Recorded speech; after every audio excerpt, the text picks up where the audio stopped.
une grande dame du théâtre scène est allée. Mercredi 6 juillet 2022, Pascal Praud a annoncé dans son émission « L'heure des pros » sur CNOO, la mort de Micheline Boudet à l'âge de 96 ans.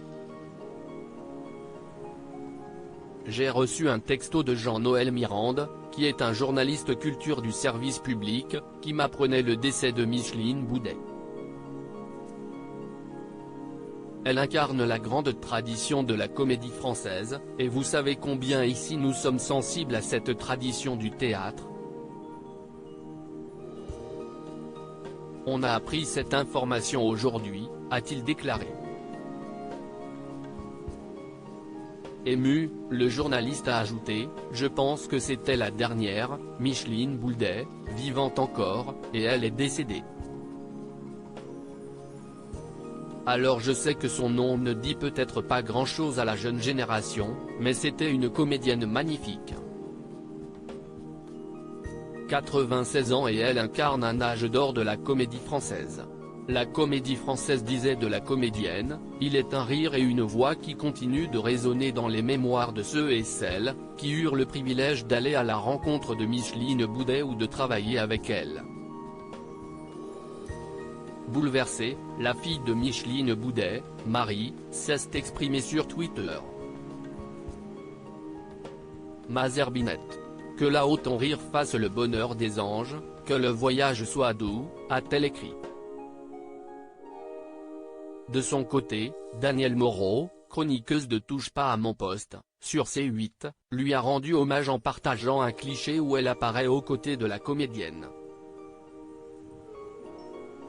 En légende, elle a indiqué « Souvenir d'un déjeuner avec Micheline Boudet.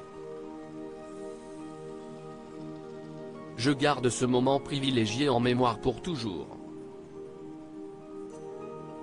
Quelques minutes plus tôt, elle avait écrit « Quelle tristesse, l'adorable Micheline Boudet vient de nous quitter. » Drôlissime soubrette de Molière, émouvante araminté des fausses confidences, Patrick Bruel a fait ses débuts sur les planches à ses côtés dans le Charivari.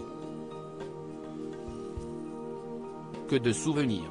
Retour sur la carrière de Micheline Boudet, sociétaire honoraire de la comédie française, la comédienne a joué dans une centaine de personnages au cours de sa carrière et reste l'une des plus grandes interprètes de Marivaux.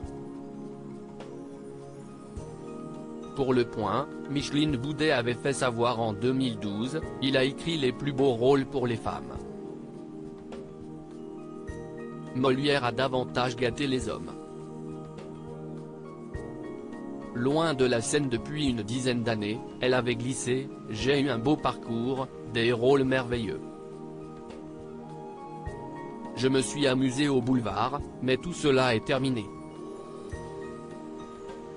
En plus de quelques apparitions au cinéma, la comédienne a également écrit une dizaine de livres sur le théâtre.